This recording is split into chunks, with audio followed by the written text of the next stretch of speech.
Sí.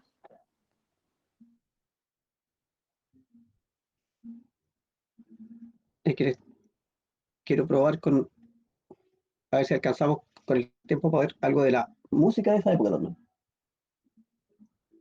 Por eso tenía. Ahí se escucha. Ahí se escucha.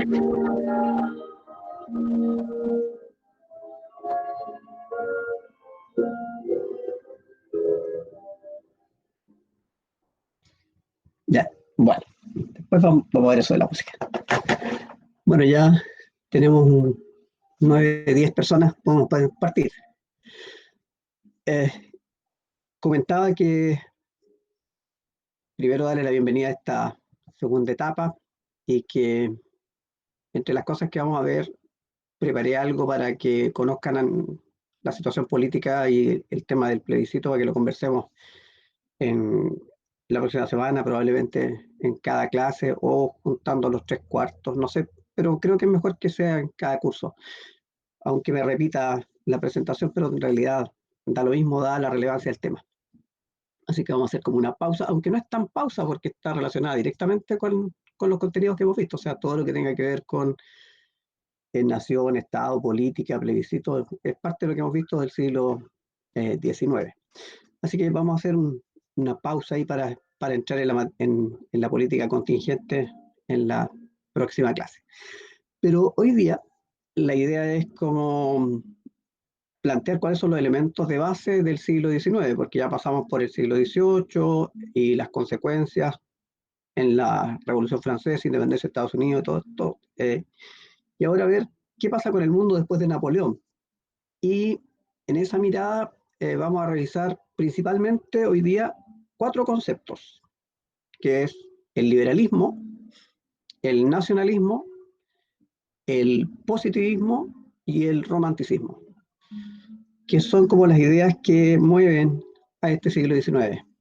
Es así como, ¿se acuerdan? En el siglo XV, XVI era el humanismo, en el siglo XVIII, XVII y XVIII era la ilustración. Bueno, ahora surgen nuevos conceptos que están asociados con los anteriores y que representan la base de los procesos que van a ocurrir. Muy fuerte. Ya, entonces, bueno, igual que siempre antes de comenzar, les invito a que revisemos esta oración que nos ha enviado el Padre Freddy hace un tiempo y que yo no la he cambiado porque me parece que es la más adecuada para las circunstancias. Así que voy a compartir la pantalla para que la puedan ir leyendo junto conmigo. Me refiero a la oración de la pandemia.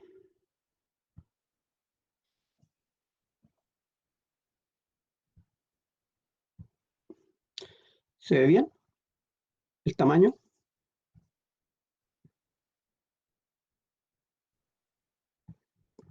¿Me dicen por favor si se ve bien o está muy chica? ¿Me escuchan? Se ve bien, profe. ¿Sí? ¿Alcanzan a leer? Ya. Ya. Entonces comenzamos esta mañana revisando este texto, esta oración, que nos ayude a visualizar lo que nos ocurre y a ponernos en las manos de Dios, esperando que esta situación se supere a la brevedad. En el nombre del Padre, del Hijo y del Espíritu Santo. En este momento de pandemia mundial, oramos por los enfermos y los que sufren, y por todos los que sentimos miedo y ansiedad. Agradecemos a todos los que se encuentran en primera línea, médicos, enfermeras, personal médico y hospitalario, cuidadores, familiares, amigos y desconocidos. Y oramos por su seguridad, salud y fortaleza. Señor, acompaña a los doctores, enfermeras, investigadores y a todos los profesionales médicos que andan en búsqueda de sanar y ayudar a los afectados y que corren riesgo en el proceso.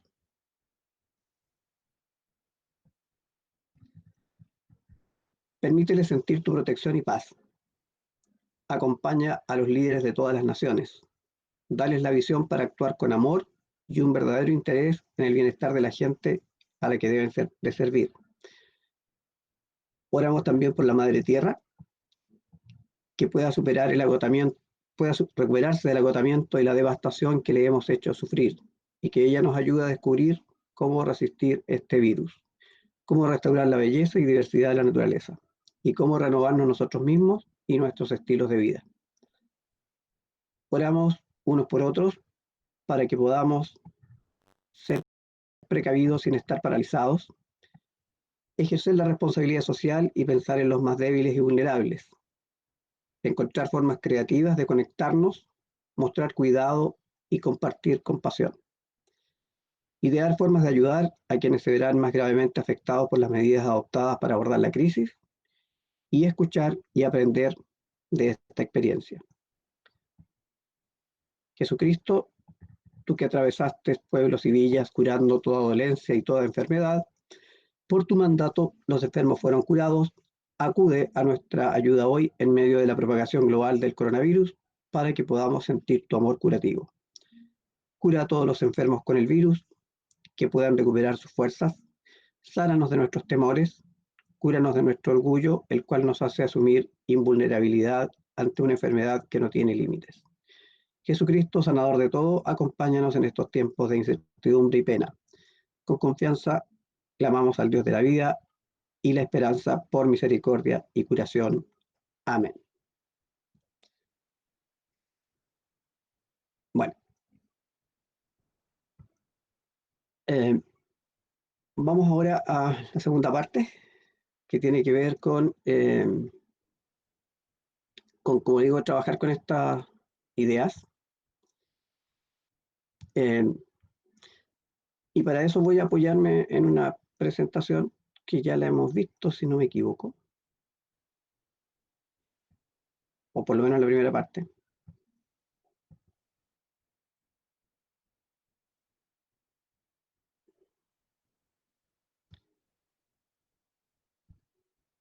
Ya.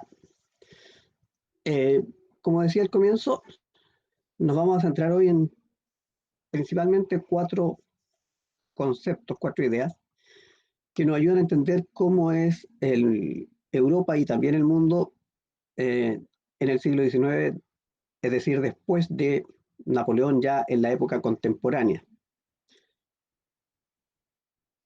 Antes de comenzar, ven bien el mapa, ¿no? Es que tengo dudas con el tamaño. Se ve bien. Está viéndose completo. Sí. Bueno, como les decía, nos vamos a centrar en visualizar qué pasa con Europa después de Napoleón y qué ideas hay detrás de todos los procesos que vienen en este siglo XIX y XX, porque estamos introduciendo el tema relativo a las guerras mundiales, a eso vamos a llegar. Pero hay 2 pasos previos. Uno es ver las ideas que están detrás, que movieron a todos estos procesos, y segundo, analizar esos procesos. Y esos procesos son eh, la revolución industrial, con sus consecuencias asociadas a la búsqueda de materia prima y mercado, que hizo que se iniciara el colonialismo y el imperialismo. Luego las consecuencias sociales de esta revolución industrial y los movimientos sociales.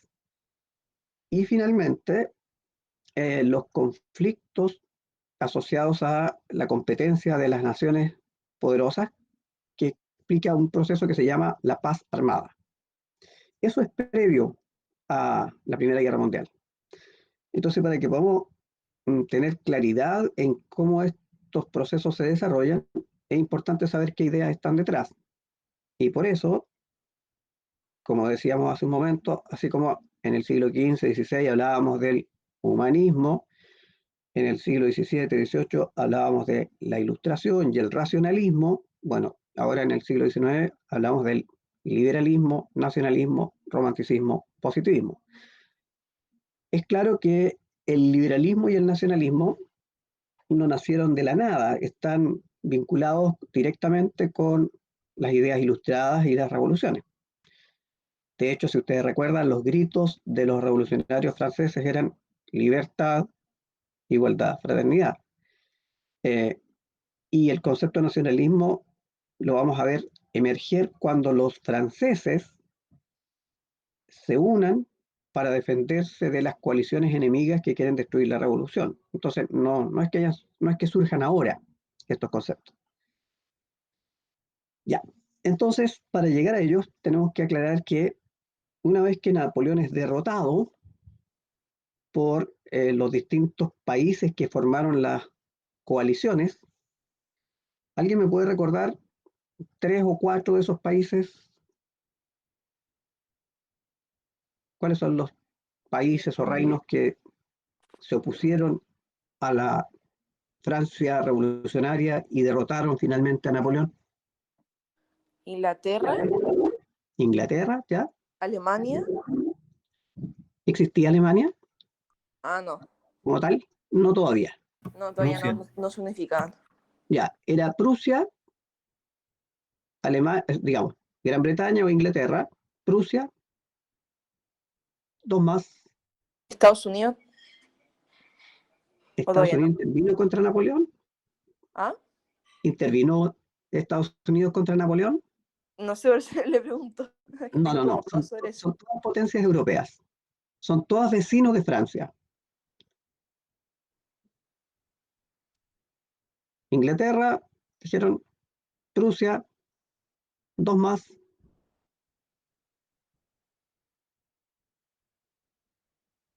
Es que Italia no sé si todavía está unificada.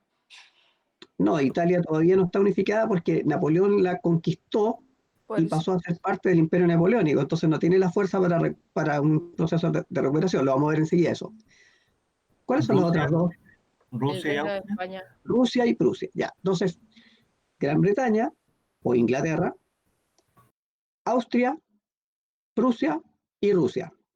Bueno, ahí lo que vemos en la imagen, en este dibujo, en esta recreación, son los líderes de esas naciones que, si observan con atención, tienen sus manos puestas sobre el mapa de Europa. Y lo que están haciendo es discutiendo cómo reajustar las fronteras o cómo, para decirlo así más coloquialmente, cómo repartirse este mundo que le han arrebatado a Napoleón de acuerdo a sus intereses. Cómo establecer lo que en política se llama los equilibrios de poder.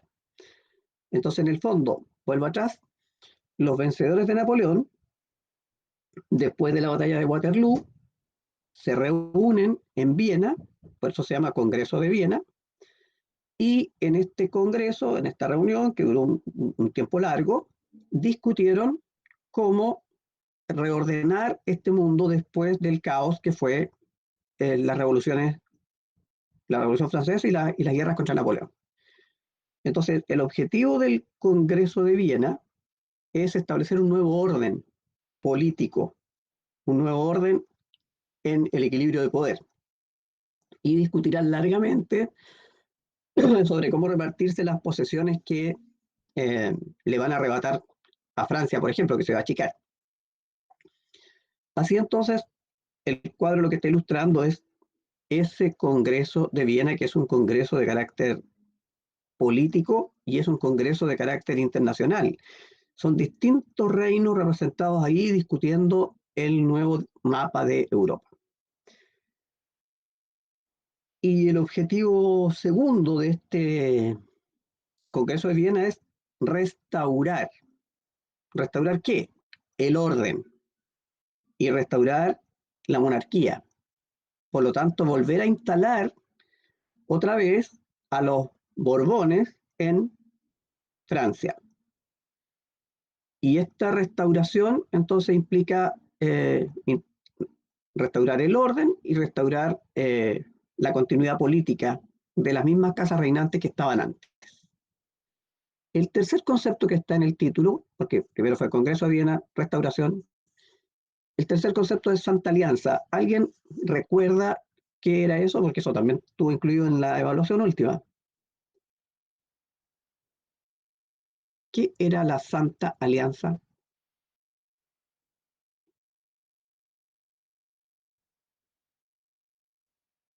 No. Bueno, la Santa Alianza fue promovida por el zar ruso de esa época, que era parte de la coalición, ¿cierto?, contra Napoleón, y en el fondo es un acuerdo, pero con un carácter militar.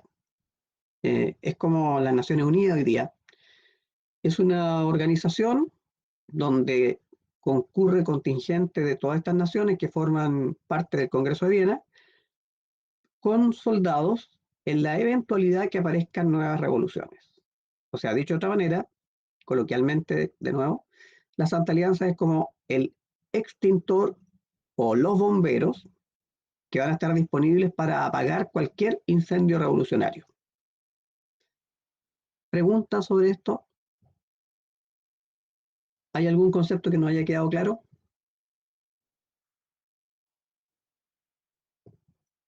Es que como que no entiendo lo de la Santa Alianza. Ya, vamos por partes. Como que me Vamos, cuesta. sigamos el orden del título. Restaurar. ¿Qué se quiere restaurar? El orden perdido después de que, o sea, cuando, Ya. O como sea, después de la elección, ¿no? restaurar es recuperar, ¿cierto? Las cosas como estaban. O sea, volver al antiguo régimen. Eso es, ¿cierto? En términos de territorio, en términos de ideas, de reyes, restaurar. ¿Dónde se planteó la restauración? En el Congreso de Viena. En la ciudad de Viena se reúnen los líderes de las naciones que derrotaron a Napoleón, y dentro del proceso de restauración está la idea de repartirse Europa, respetando los equilibrios de poder, dándole el gusto a todos, y volviendo a instalar en Francia a un rey Borbón, que curiosamente no va a ser un Luis XVII, porque acuérdense que a Luis XVI le cortaron la cabeza, sino que va a ser un Luis XVIII, para marcar lo que fue la revolución. No, no existe un Luis XVII. Bueno, ese es un dato anecdótico, ¿no? Entonces, restaurar la monarquía absoluta, restaurar el orden, redibujar el mapa. Eso se vio en el Congreso de Viena. Y la Santa Alianza, Entonces, profe, ¿sí? entonces como todo lo que estaban como tratando como de reordenar la situación era gente como de mentalidad como conservadora, pero no en el sentido del partido político de Chile, sino como Sí, de tratar de conservar. absolutista. Sí, querían recuperar el antiguo régimen, eran conservadores del orden que había antes, ¿sí? Claro, Correcto. no había como, y no seguían ideas liberales. No, no. Por eso es que ahora vamos a ver cómo el liberalismo se va a instalar aquí. Y el concepto de Santa Alianza hay que entenderlo de la forma más simple posible como el brazo armado del Congreso de Viena. O sea, nosotros restauramos un nuevo orden, controlamos a los revolucionarios, volvemos a poner reyes, y en la eventualidad que aparezcan ideas revolucionarias, movimientos revolucionarios en algún lugar, dispondremos de la Santa Alianza. ¿Y qué es la Santa Alianza? Un ejército que va a ir a esos lugares donde hay focos de revolución y las va a controlar. Entonces, la Santa Alianza es el brazo armado del Congreso de Viena. Ahora, en esto de la Santa Alianza, que fue promovida por el zar ruso, Gran Bretaña no va a participar, no se va a incluir en la Santa Alianza, porque como ellos están como en su aislamiento o feliz aislamiento, porque están en Europa, pero fuera de Europa porque están al otro lado del Canal de la Mancha, no sintieron que ellos podían ser amenazados, y por lo tanto no se sintieron parte de la Santa Alianza. ¿Ahora queda claro o no? Sí, pero fuera queda claro. ¿Sí? Ya, ya. Entonces, en este cuadro quizás queda más ordenado. El Congreso de Viena tiene lugar entre 1814 y 1815, después de que Napoleón es derrotado. Su objetivo es restablecer el orden político y social, volver al antiguo régimen, y quienes se van a reunir para discutir este tema son las potencias de Napoleón. ¿Quiénes? Prusia, Rusia, Gran Bretaña, Austria. ¿Qué van a hacer con Francia? Van a reinstalar a los Borbones otra vez, un Luis XVIII. Se va a dibujar un nuevo mapa que ya lo comentamos, y por lo tanto entonces la idea es mantener lo que había, o sea, la legitimidad de las casas reinantes sobre los territorios, volver a dejar ese orden como estaba, con el objetivo de conservar y mantener la paz. Pero de paso, el zar Alejandro I y crear este brazo militar para que intervenga en cualquier país donde hayan revoluciones. Eso es. ¿Ya? Entonces la restauración está asociada con esta reunión, que es el Congreso de Viena, que busca restablecer el orden, dibujar un nuevo mapa de Europa, organizar esta Europa como era antes, y para salvarla de cualquier situación, este brazo armado que va a ser la Santa Alianza. Pero, a pesar de el Congreso de Viena, a pesar de la Santa Alianza, las ideas, y ahí no vamos a entrar en el que nos interesa, las ideas que la revolución difundió por Europa, que Napoleón desparramó en Europa, las ideas que iban asociadas al régimen de la revolución y de Napoleón, por ejemplo, pensemos en el Código Civil. El Código Civil apunta a conceptos nuevos, por ejemplo, que el matrimonio es un contrato, no es un sacramento, a que uno de los principios básicos del liberalismo es la propiedad privada. No puede el Estado o los reyes disponer de la propiedad de las personas. Entonces, todas esas son ideas que de alguna forma van a quedar, a pesar de que Napoleón ya no existe o está preso porque no lo mataron. Entonces, a pesar de la Santa Alianza, a pesar del Congreso de Viena, las ideas liberales y nacionales se difundieron igual y, y no va a ser posible impedir que surjan nuevas revoluciones en Europa. Como vemos ahí en el cuadro de color amarillo claro, hubo una oleada de revoluciones, 1820, 1830, 1848, que no vamos a entrar en el detalle porque estaríamos entrando en la historia de Europa país por país y no es el interés que tenemos en explicar este tema, sino que el interés es que ustedes entiendan el proceso nomás, no entrar al detalle de las batallas, las fechas, los lugares. En 1820, 1830, 1848, en distintos lugares de Europa, incluida Francia, van a haber revoluciones que tienen este componente liberal y nacional.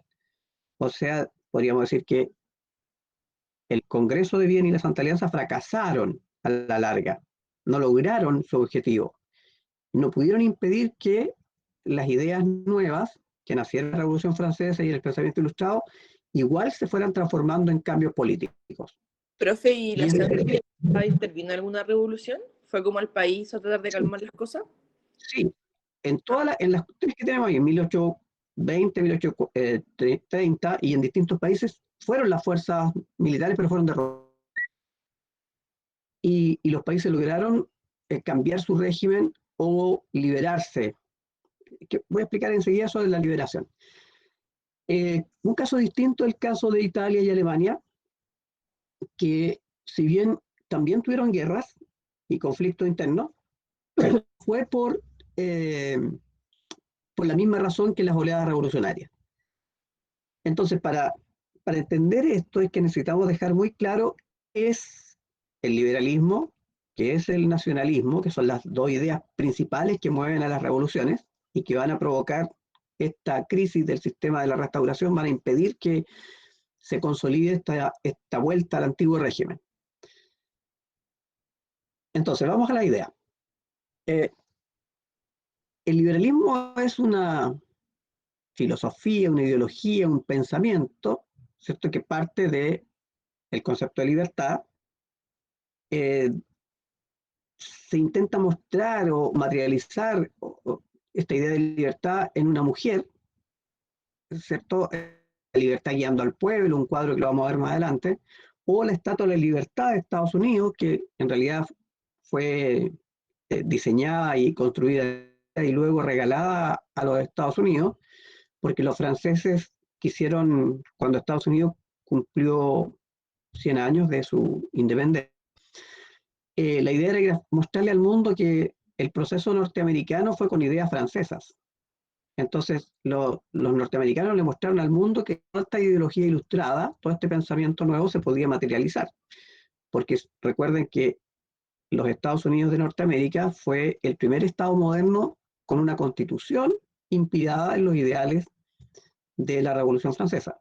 Separación de poderes, soberanía popular, todos los conceptos que ya sabemos.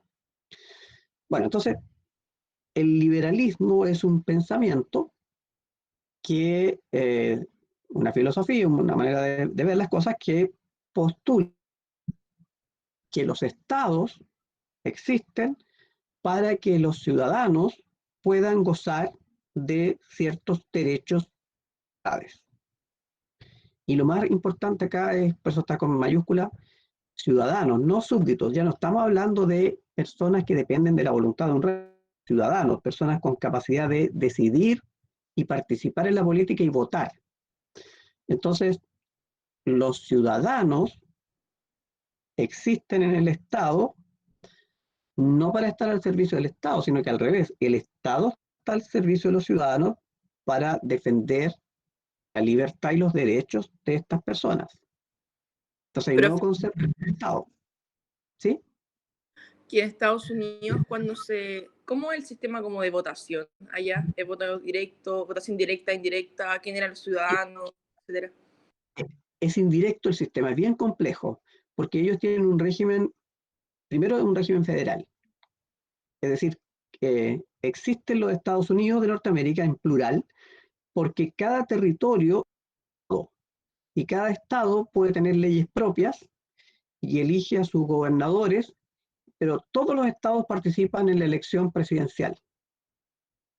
Entonces, no es tan sencillo de explicar ni parecido siquiera en nada a nuestro sistema, porque incluso las fechas de votación no es una sola fecha para todo el país, sino que van votando por estado, y en el fondo los estados eligen electores y los electores terminan eligiendo al presidente. No, pero yo me Es quiero como muy- hacer una idea como de, por ejemplo, en Chile cuando se instaló el voto votaba el 1% de la población. Como que claro, quiero tener como una idea de qué pasa en Estados Unidos, como qué tan ah, liberal era. ya, bueno, tampoco es tan liberal así en un 100%, porque acuérdate que una de las primeras cosas que conflictuaron a los Estados Unidos fue que existían esclavos. En los estados del sur, que vivían de una economía agrícola, la mano de obra eran esclavos. Entonces los estados del sur no estaban de acuerdo con la libertad de los esclavos y menos con la igualdad. Y por eso es que después de que Estados Unidos se independiza, bueno, en paralelo a estos tiempos que vamos a comenzar a hablar, en Estados Unidos se va a vivir una guerra civil. La guerra civil en Estados Unidos es el enfrentamiento entre los estados contra los estados del sur. Y esta guerra civil significó años largos de lucha y muchos muertos. Básicamente lo que está en discusión en esa guerra es los principios de libertad y de igualdad. A los estados del norte les interesaba instalar la libertad y la igualdad para todos, pero a los del sur no les interesaba esto porque perdían mano de obra. O sea, si ellos daban libertad y igualdad a los esclavos, iban a tener que pagarle a esta mano de obra y se le iba a encarecer en la productividad y por lo tanto iba a cambiar su situación económica. Entonces la guerra de secesión o la guerra civil de Estados Unidos fue en el fondo por estos principios de libertad y igualdad versus lo que reclamaban los, porque en el fondo aquí estamos hablando de una lucha de principios. Los del norte decían, si nosotros nos declaramos un país libre, nuestros ciudadanos tienen que ser libres e iguales. Igualdad, libertad van asociados. Los del sur decían no, porque el principio básico es la propiedad privada. Y si nosotros compramos estos esclavos, nos pertenecen y podemos hacer lo que queramos con nosotros. O sea, consideraban a los esclavos como cosa. Entonces, es una lucha de ideas. El principio de defensa de la propiedad privada versus los que están defendiendo la igualdad y la libertad. Es bien interesante el tema del caso norteamericano, porque finalmente termina esto en que después de varios años de lucha y de varios muertos, el enfrentamiento entre norte y sur termina en quién gana, el norte o el sur.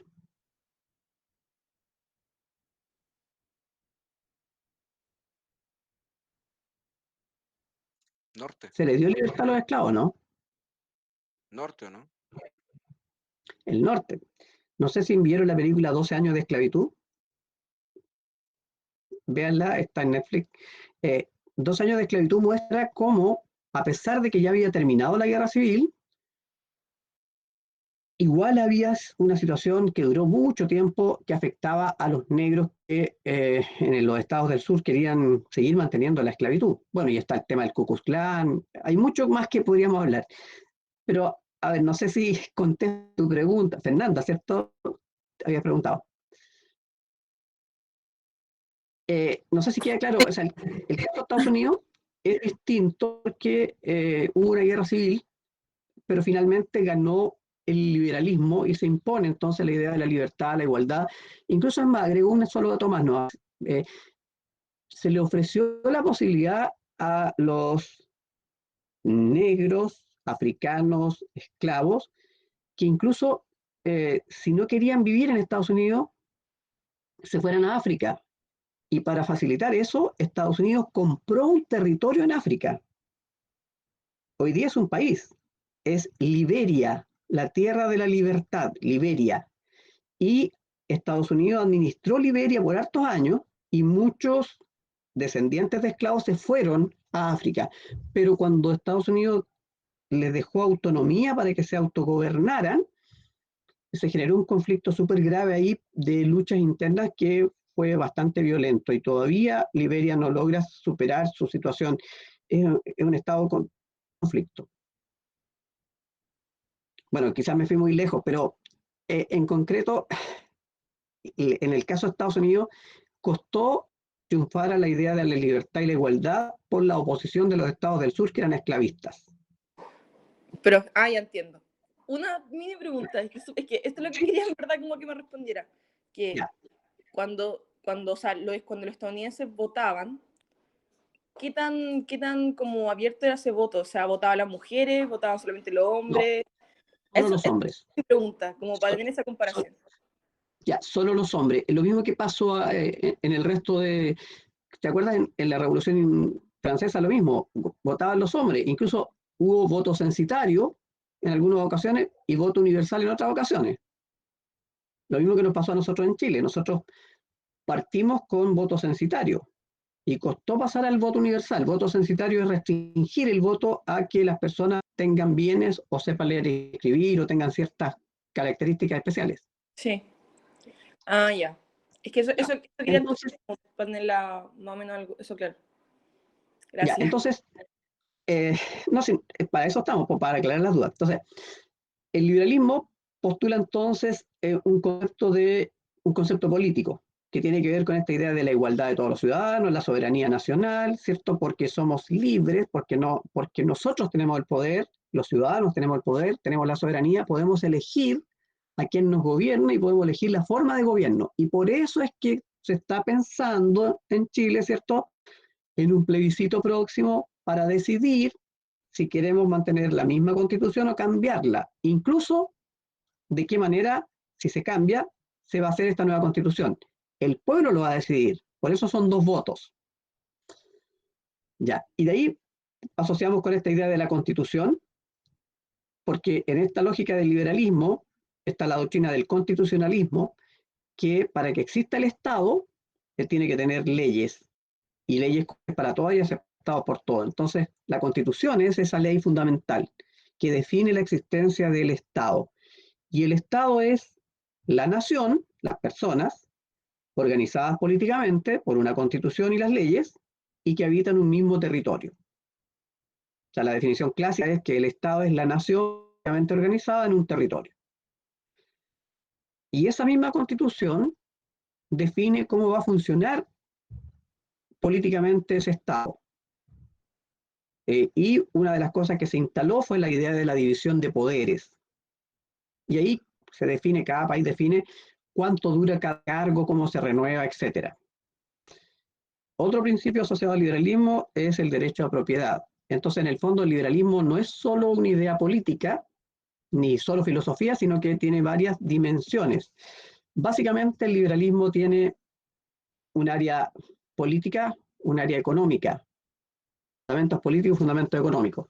En este cuadro vemos aquí cómo se representa el liberalismo en la política, en estos conceptos de soberanía nacional, de individuales inalienables, división de poderes, derecho al sufragio, constitución, igualdad, libertad. Libertad de pensamiento, libertad de expresión, libertad de prensa, libertad de religión. Y en el plano económico, los principios del liberalismo son la propiedad privada, la libertad económica para producir y comerciar, libre competencia, o sea que el mercado funcione de acuerdo a sus propias leyes, la no intervención del Estado en la economía. Y ahí aparece esta idea de la mano invisible. ¿Alguien me puede comentar qué es la mano invisible? La autorregulación del mercado. La autorregulación del mercado. Ya es una alegoría entonces a que el mercado se regula por sus propias leyes. Y un ejemplo de eso es la ley de la oferta y la demanda. Y ahí saltémonos a nuestro mundo chileno contemporáneo. ¿Hay algo de liberalismo en nuestro modelo político actual? Sí, según yo. Más que algo, ¿cierto? En nuestro modelo político actual y nuestro modelo económico incluso. ¿Cómo se llama el modelo económico que tenemos en Chile? Neoliberalismo.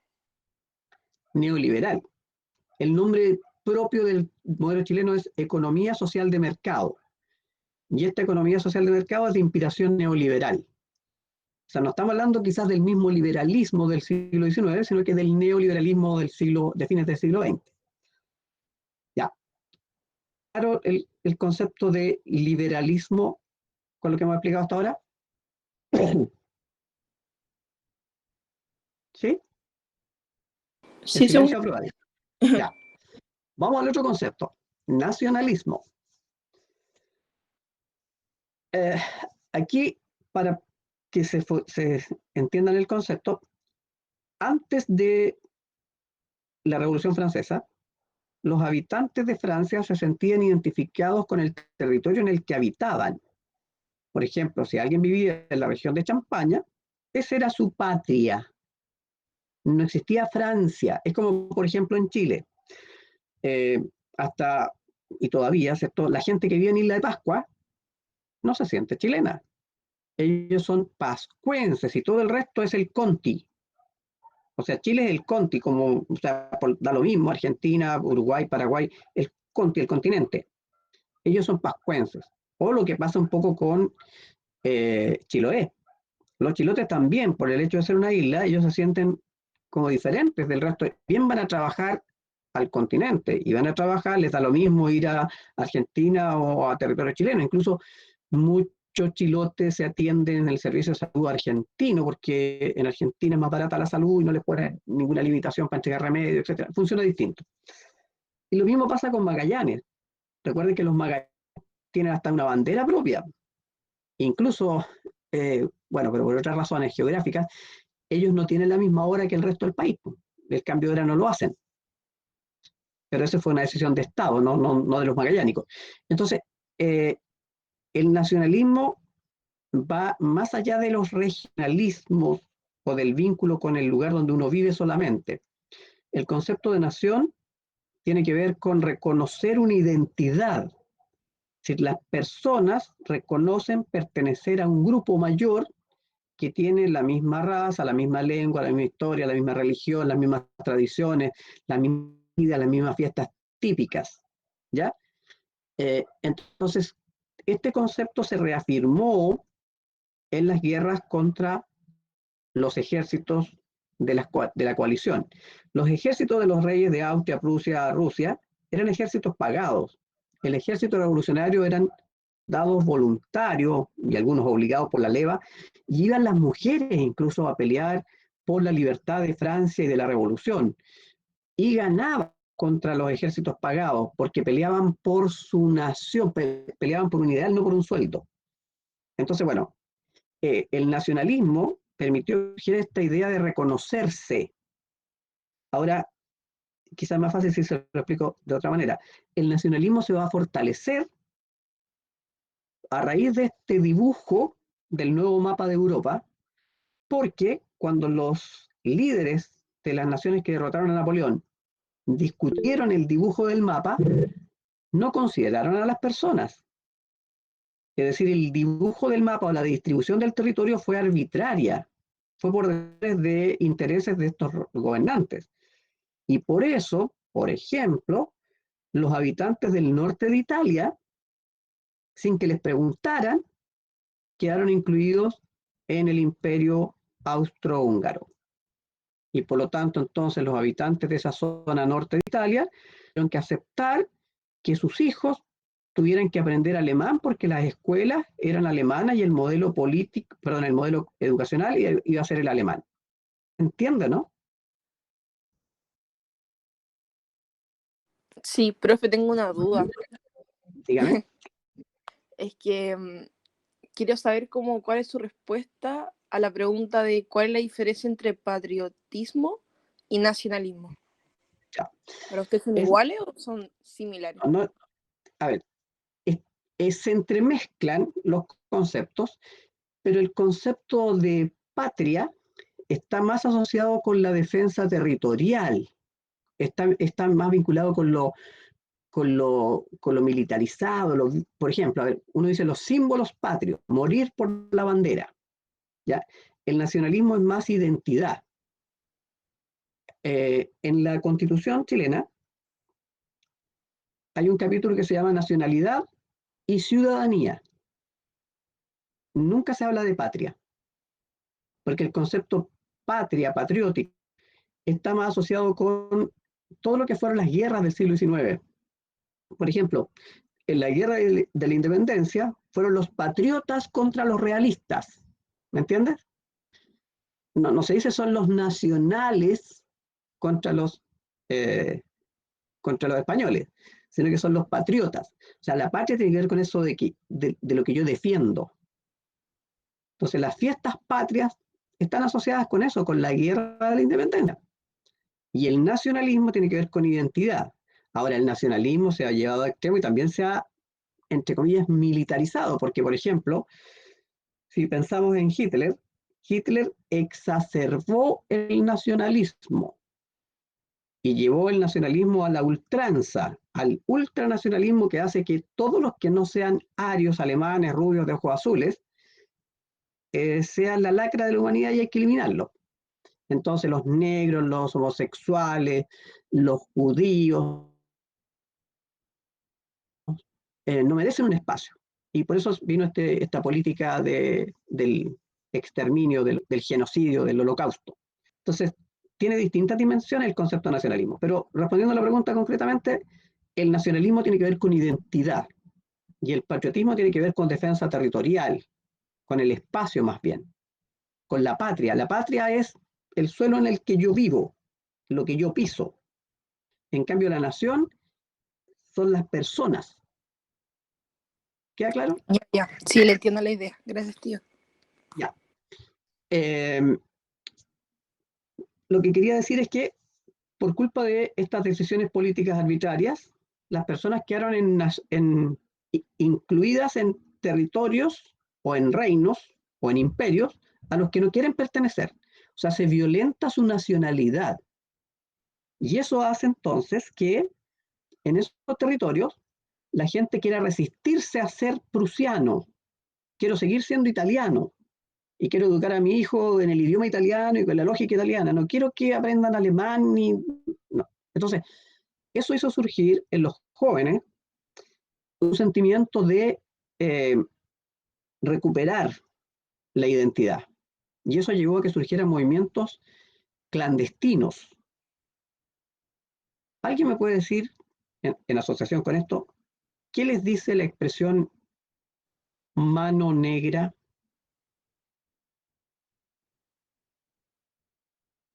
Pasamos de la mano invisible a la mano negra. ¿Qué es la mano negra? Profe, ¿le puedo hacer una duda antes de eso? ¿Sí? Es que cuando habla de lo de Alemania e Italia, esto es después, ¿en qué año más o menos? O sea, Ya. periodo. Lo que estamos hablando, todo es del siglo XIX. Cuando en el Congreso de Viena se reúnen los que derrotan a Napoleón, dibujan un nuevo mapa, ¿cierto? Eso es lo que dijimos al principio. Y ahí en ese nuevo mapa, el norte de Italia quedó incluido en el Imperio Austrohúngaro. Entonces, esos italianos de esa época no querían ser parte de una cultura distinta a la que ellos tenían. No querían seguir siendo latinos, sino germanos. Y ellos entonces van a organizar movimientos nacionalistas o de resistencia a eso. Todo lo que estoy diciendo es de la misma época, claro, de salto a Hitler, me voy por otro lado, pero ¿sí? ¿Y por qué Italia sale perjudicado del tema de Francia? ¿Ellos apoyaban a Napoleón? Más que nada fue por los intereses de los reyes que ganaron, o sea, las potencias que ganaron, Austria, Prusia, Rusia, Inglaterra, resolvieron en función de los equilibrios de poder. O sea, yo me quedaría conforme si me dan esto, porque todos tocaron algo del imperio napoleónico, porque Napoleón hizo crecer Francia y dominó muchos territorios. Entonces, a Francia se le ajustó territorialmente, pero tampoco era perjudicarlo, porque en Francia se iba a instalar un nuevo rey, Borbón. Entonces, no es que sea contra Francia todo, sino que aprovechemos la ocasión para limar asperezas y pactar acuerdos de territorios que hacen que nosotros nos sintamos inferiores y ustedes superiores. Entonces, discutieron los territorios en función de sus intereses, ¿no? Para mantener lo que se llama el equilibrio de poder.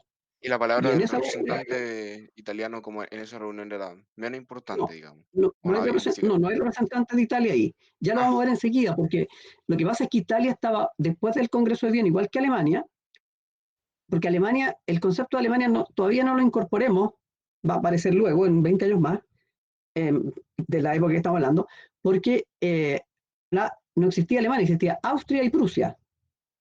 Y de la unión de Austria y Prusia va a surgir Alemania. Y en el caso de Italia, Italia, después del Congreso de Viena, quedó dividido en varios estados, incluso en reinos y estados, y están incluidos ahí los estados vaticanos.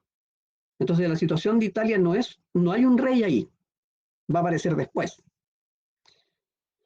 Ya, pero nadie me ha contestado a mí todavía qué le suena con la mano negra. Profe, ¿verdad que no se me ocurre?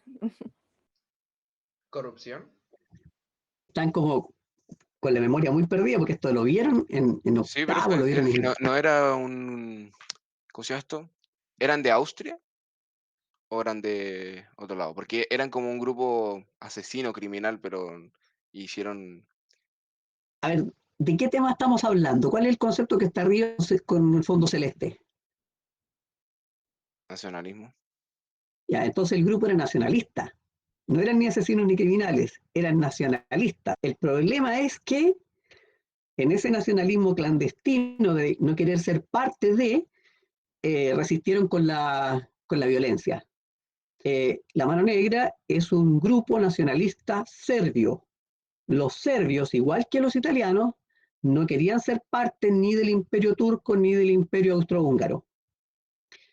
Y la Mano Negra deberían recordarse porque el inicio de la Primera Guerra Mundial está asociado con una acción de la Mano Negra, de este movimiento nacionalista serbio.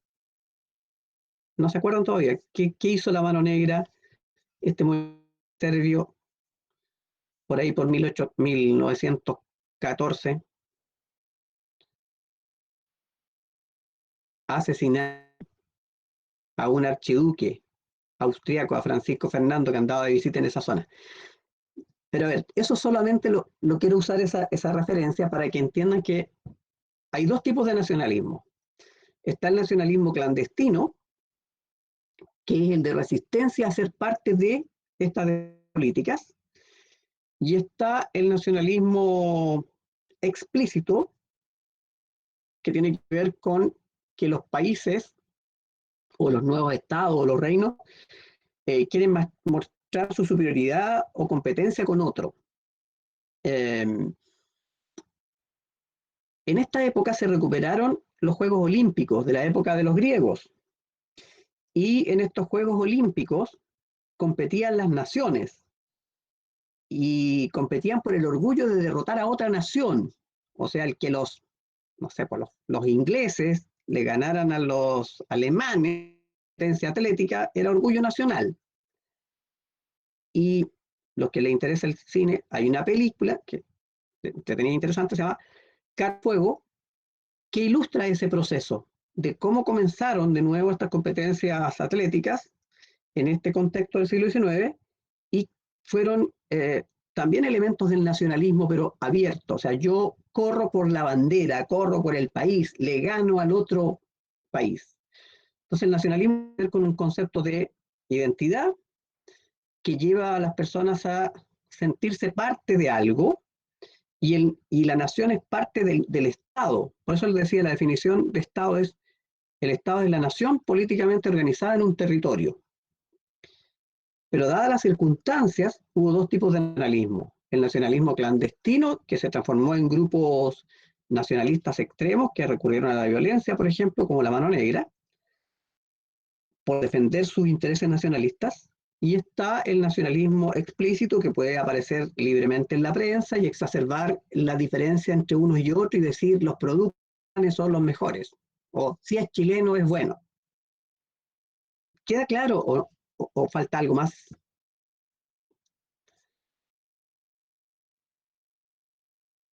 Entonces, ¿Profe, suponiendo que territorio de Serbia está en el Imperio Austrohúngaro o dónde?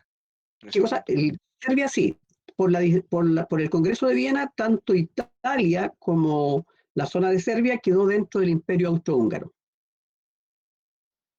Y los serbios se sentían más cercanos a Rusia, ellos habrían preferido quedar asociados con Rusia, porque su idioma era el ruso, o más cercano al ruso. Pero la decisión política fue que quedaran incluidos en el Imperio Austriaco.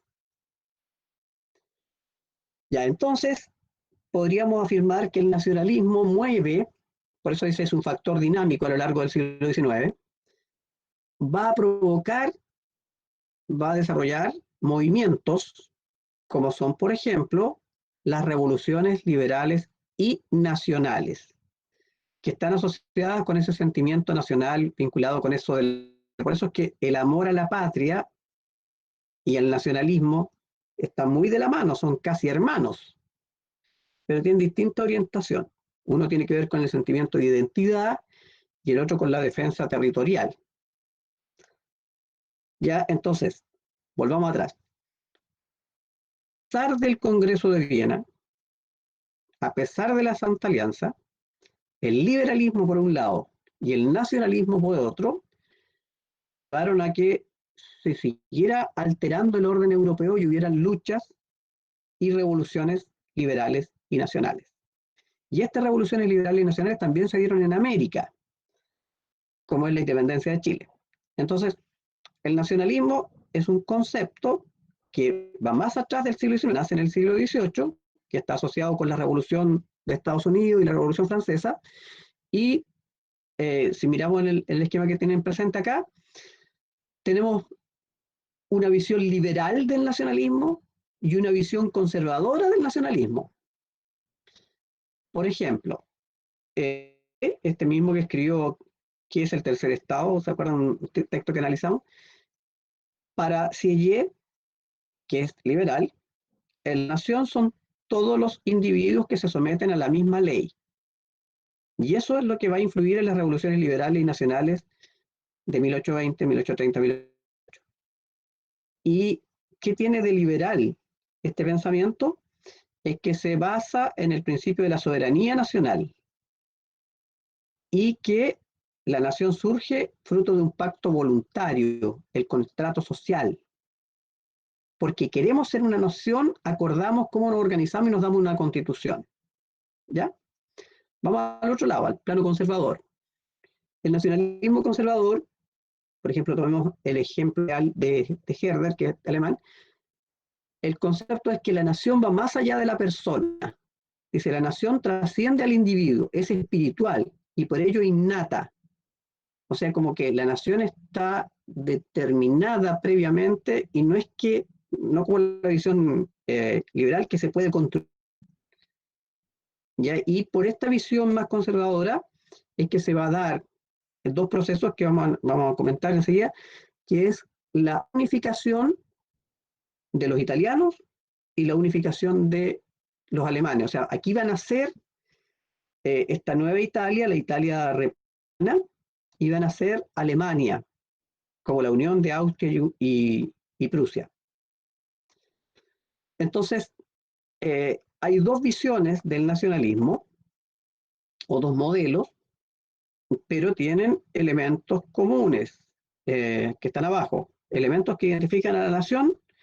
Para reconocerse como parte de la nación, tenemos que compartir la misma cultura. Eso implica cómo nos divertimos, cómo hacemos los funerales, cómo celebramos, etcétera. Compartir la misma lengua, compartir el pasado, compartir las características físicas, fisiológicas, la raza. Y en algunos casos, no en todas, pero en general. Ay, tío, ¿Mm? ¿puede ¿Sí? ir más lento, por favor? Ya. ¿Qué quieres que repita o explique? O sea, me quedé en la conservadora. Ya. La diferencia es que para la liberal, la nación se construye. O sea, nosotros decidimos y acordamos ser parte de esta nación y nos organizamos para tener una constitución y definimos cómo queremos vivir, etc. Desde la lógica conservadora, la nación va más allá que la persona. O sea, no es una decisión. La nación es lo que hemos sido a lo largo de la historia por tradición. O sea, en la visión conservadora, lo que se privilegia para el concepto es la tradición, más que la voluntad. Pero independiente de por cuál vía veamos el nacionalismo, los elementos que identifican a la nación son los mismos, los que están abajo. Entonces, en el concepto liberal, lo que prima es la soberanía nacional y el pacto voluntario.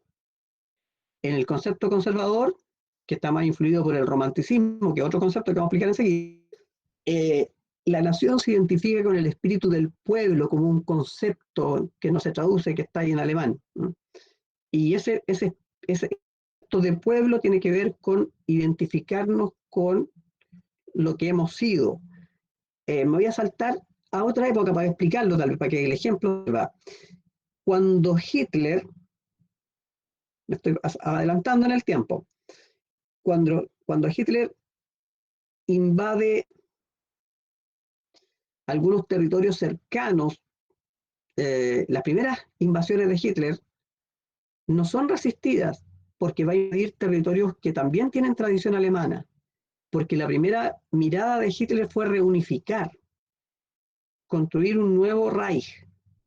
De hecho, lo que vamos a ver a continuación, en esta época del siglo XIX, se va a construir el segundo Reich, el segundo imperio alemán. El primer imperio alemán fue construido en la Edad Media, cuando uno de los herederos de Carlomagno, Luis el Germano, construye el Sacro Imperio Romano Germánico. Ese fue el primer Reich, el primer imperio alemán. Después, en el siglo XIX, Bismarck, que es un líder político, y el Kaiser Guillermo I y Guillermo II van a constituir el segundo Reich, la nueva Alemania del siglo XIX. Y Hitler, en el siglo XX, va a soñar con un Reich, que no logró armarlo porque fue derrotado, obviamente. ¿Sigo?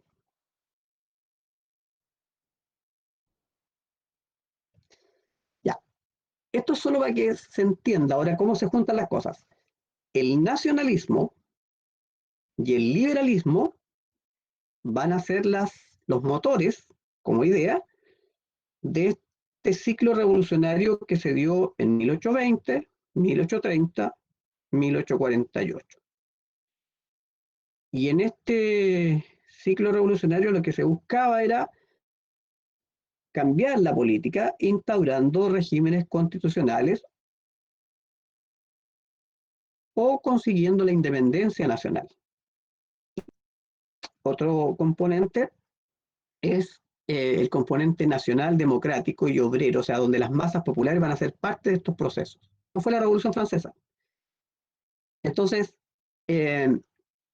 van a haber movimientos en Europa con influencia del nacionalismo y el nacionalismo, y también en América. la independencia de la América española es producto del liberalismo y el nacionalismo.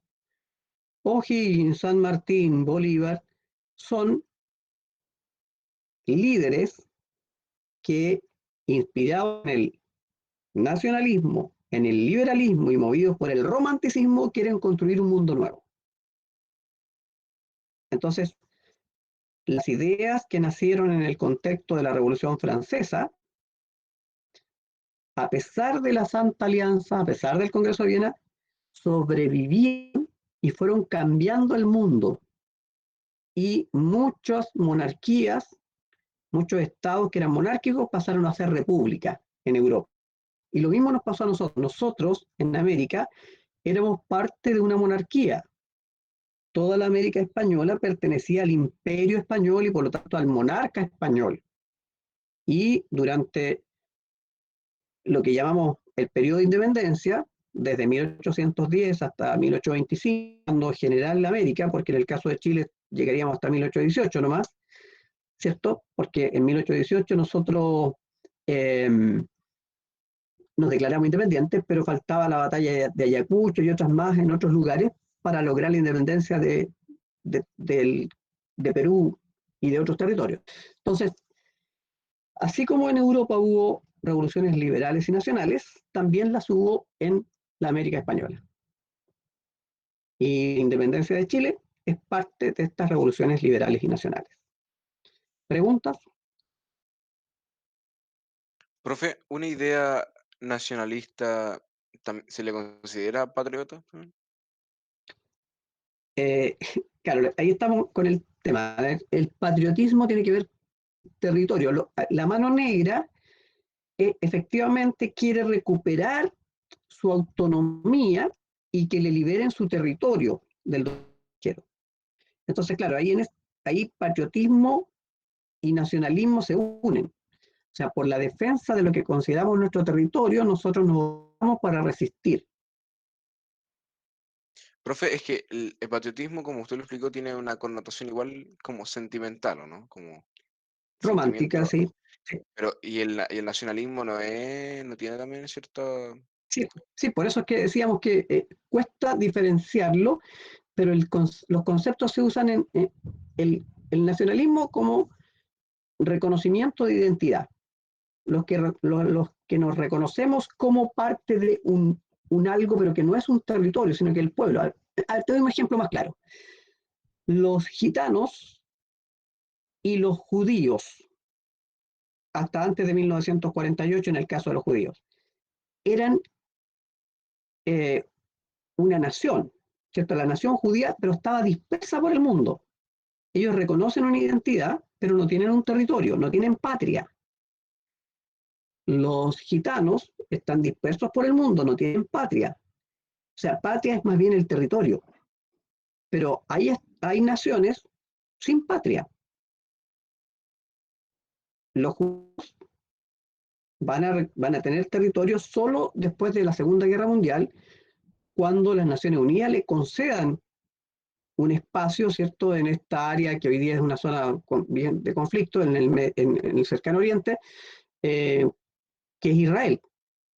Israel es la patria de la nación judía, pero hubo momentos de la historia, muchos años, en que los judíos no tuvieron ese territorio, no tuvieron ningún territorio. ¿Te queda claro ahí o no? Entiendo. Ya, ya.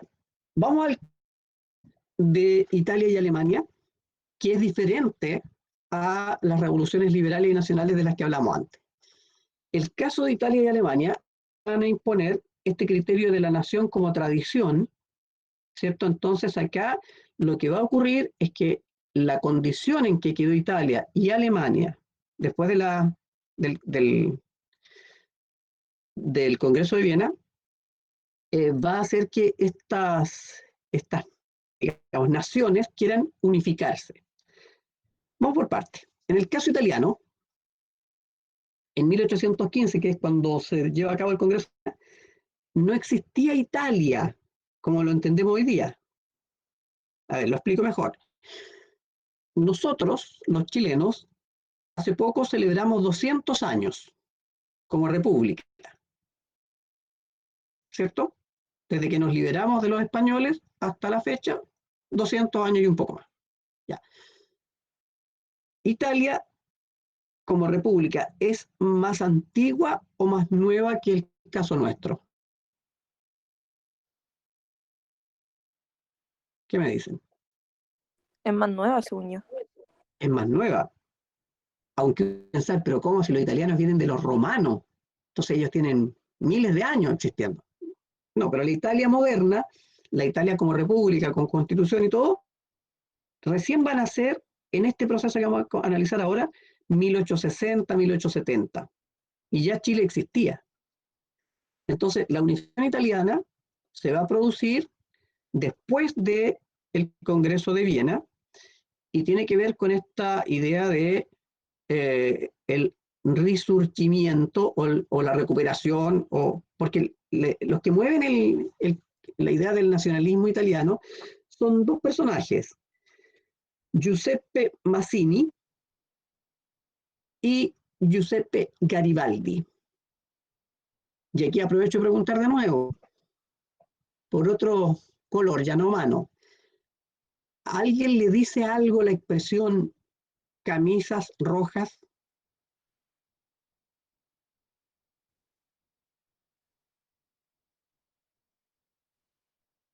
¿Quiénes son los camisas rojas?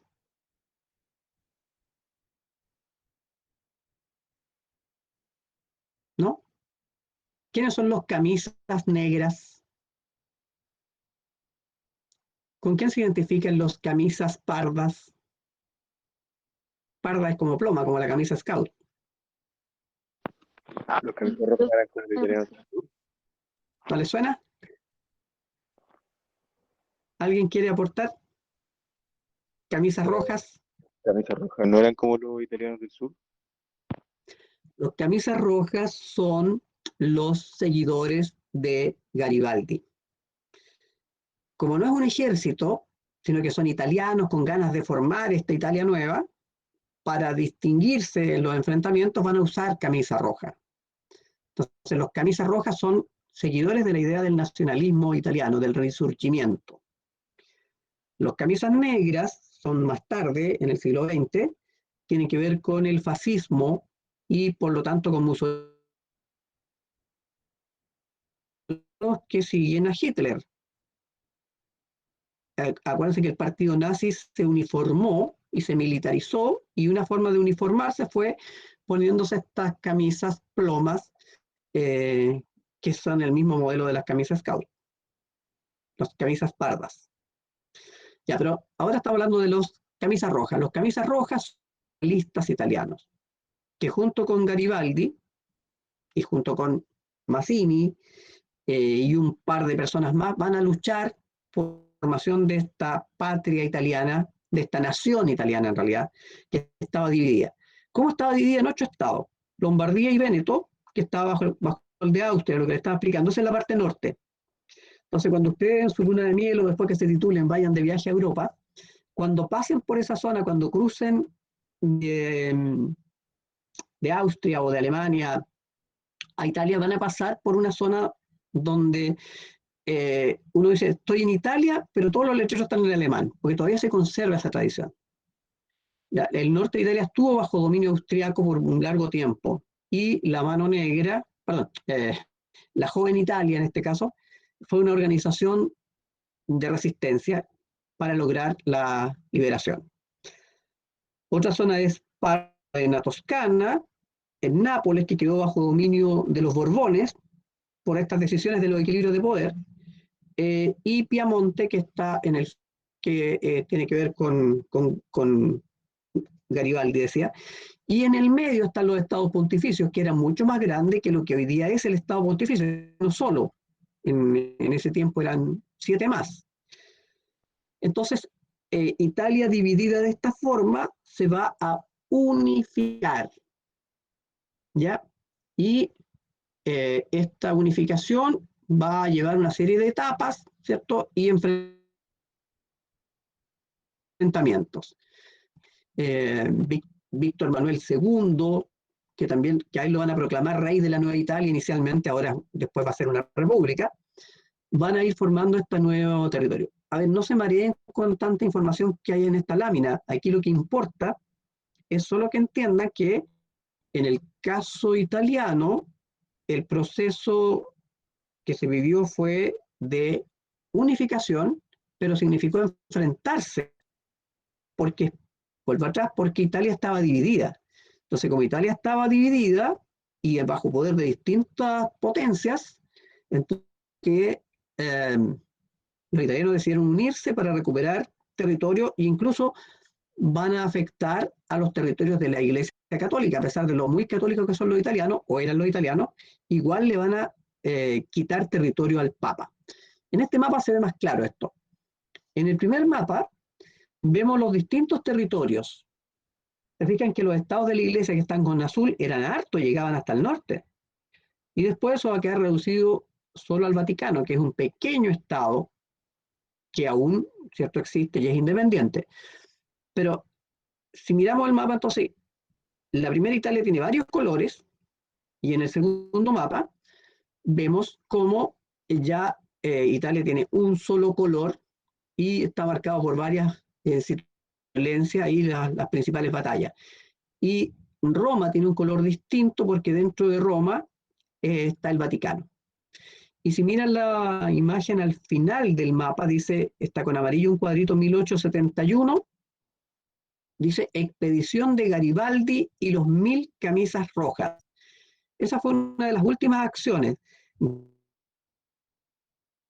Garibaldi con su ejército, con sus camisas rojas, hacen una entrada para marcar presencia y dar una especie de, no es un golpe de Estado, pero dan una señal de que son muchos y que están dispuestos a seguir luchando para que Italia convierta en una república. Entonces, ese es el caso italiano. Se trata de una unificación. ¿Qué elemento está detrás de la unificación? El nacionalismo, pero un nacionalismo más conservador, ¿ya? Pero igual van a terminar construyendo una república con una constitución, con poderes del Estado separados, etc. O sea, va a ser parte de este proceso que estamos analizando. Ya, pero no es lo mismo que pasó con el resto de Europa. Italia vivió un proceso de unificación. Lo mismo va a pasar con Alemania. Aquí vemos en el caso de Italia los principales personajes y la entrada de los camisas rojas a Roma para marcar presencia y para instalar entonces esta idea de la República Italiana. Ya, entonces Italia como república más joven que Chile como república. A Italia le costó un periodo de guerras que comenzó en 1859 hasta 1871. Varios años para conseguir la unificación. Y cierro con el caso alemán. En el caso alemán nos van a quedar pendientes romanticismo y positivismo, pero bueno, la próxima clase veremos la forma de verlo. En el caso de Alemania, también Alemania no existía como tal, por eso está con, entre comillas, la expresión Alemania.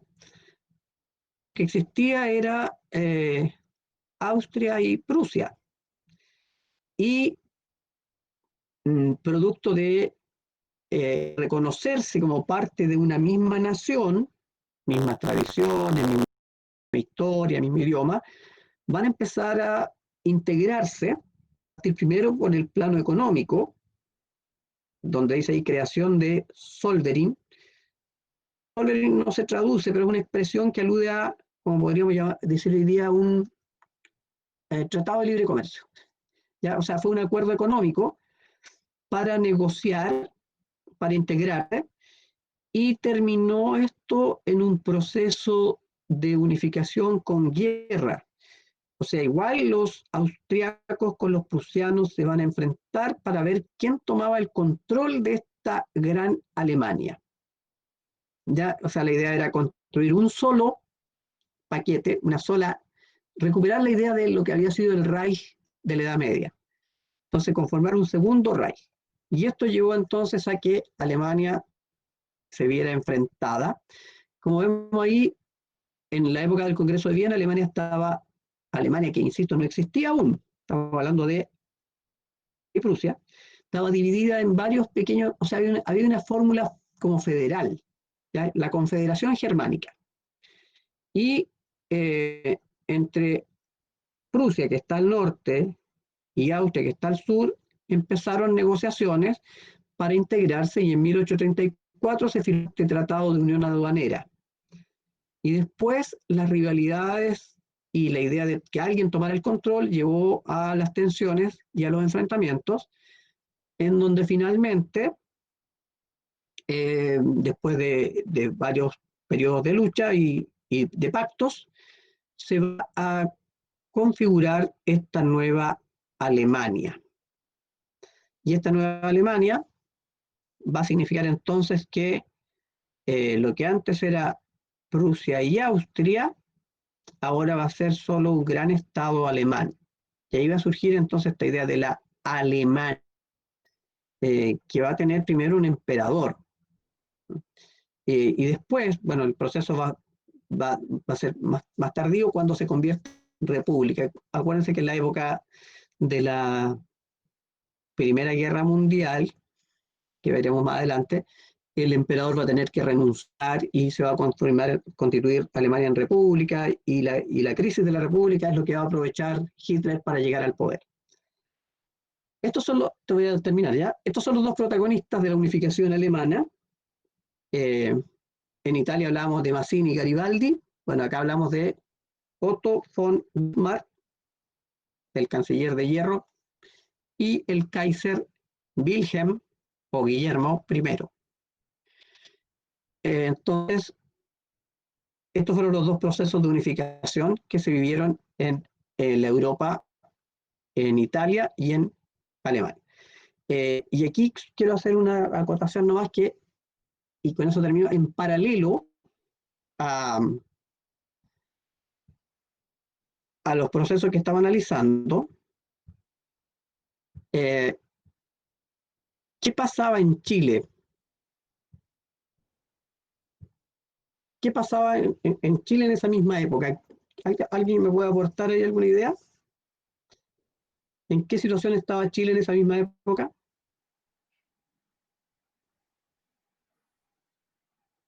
En los tres gobiernos conservadores.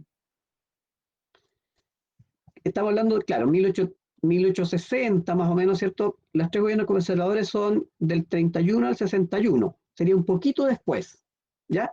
¿Como Balmaceda? Un poco antes. A ver, ¿qué quiero ir? Lo que pasa es que en Chile nosotros estábamos aquí en plena guerra del Pacífico. Y de hecho, Bismarck y los alemanes nos apoyaron en este conflicto con Perú y Bolivia, porque a ellos les interesaba también el salitre y les interesaba, ¿no? ¿Cierto? Un fertilizante interesante, importante, pero más que nada porque era materia prima para elaborar pólvora. Entonces, con la guerra, se constituyen el primer proveedor de esta materia prima para los países de Europa que estaban en estas tensiones. Y estas tensiones van a generar lo que se llama la paz armada. Y como están en periodo de paz armada, todos están armándose y preparando para una supuesta guerra que viene, y Chile va a aprovechar el momento entonces de convertirse en el abastecedor de salitre. Y eso explica por qué cuando a Balmaceda le toca heredar el poder finalmente, va a heredar un país muy rico. El mejor momento de la historia económica de Chile es esta época de Balmaceda después de la Guerra del Pacífico. Y quiero terminar con esta idea de que cuando terminó la guerra, Chile tuvo que enviar un emisario, un plenipotenciario, un ministro con poder, como representante del presidente, a una entrevista con Bismarck para comentar cómo habían sido empleados los recursos alemanes en la guerra, como que rendirle cuenta. Y cierro con esto, no termina nunca. Bastante que, si ustedes miran el uniforme de nuestros soldados, y el uniforme de nuestros marinos, que hay una diferencia de diseño y también hay diferencia en la formación de militares y marinos. Bueno, los militares fueron formados en el siglo XIX en Chile por instructores alemanes, mientras que los oficiales de Armada fueron formados por oficiales británicos, porque Gran Bretaña tenía la mejor armada del mundo y Chile contrató profesores británicos, oficiales, para la escuela naval y para la escuela militar, alemanes o prusianos. Entonces, por eso es que nuestras marchas, las marchas militares chilenas son con el mismo ritmo alemán. Y el desfile, el cómo desfilan nuestras fuerzas es como desfilan los alemanes. Si ustedes miran una parada militar francesa o argentina, los pasos de parada no son los mismos ni el ritmo de la marcha tampoco. Nosotros tenemos una fuerte influencia alemana en el ejército y británica en la armada. Y eso se da en paralelo a esto que estamos explicando. Ya, lo dejo hasta ahí. Preguntas antes. Ya, Profe, ¿quién toma el poder en el Imperio Austrohúngaro? El Kaiser Guillermo I, con su asesor político, el canciller Otto von Bismarck, O sea, pero llamado el canciller.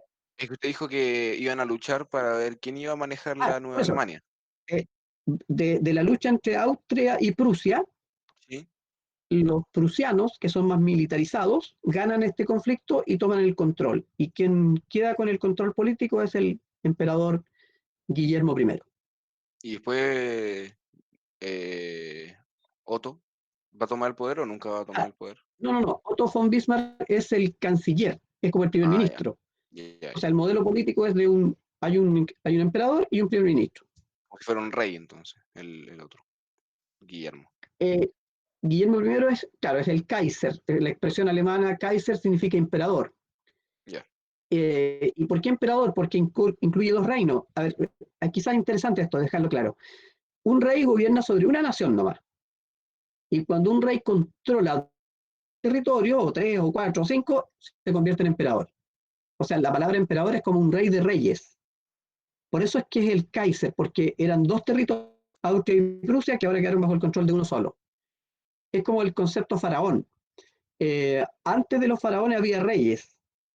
Cuando Egipto se secó, aparece el faraón. Y el faraón no tiene una corona, tiene una doble corona.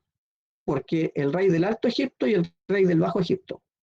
Corona hasta los dos reinos. O sea, la palabra emperador alude a esa idea de gobernar sobre más de una nación o reino. Entonces la reina Isabel sería una emperadora. Claro, el imperio, luego vamos a hablar del imperio británico, pero ahora ya no, pero bueno, existe todavía esa, O la es que Commonwealth. acuérdate que en Inglaterra ella es reina, pero en la Commonwealth, claro, es heredera del imperio, cuando hablemos del tema del colonialismo, enseguida va a aparecer la idea del imperio británico. Ya, Oiga, ¿alguna pregunta más? ¿qué diferencia hay entre nacionalizar un recurso y estatizar un recurso? Nacionalizar es que ese recurso pasa a ser parte de todos. O sea, por ejemplo, la nacionalización del cobre. Estatizar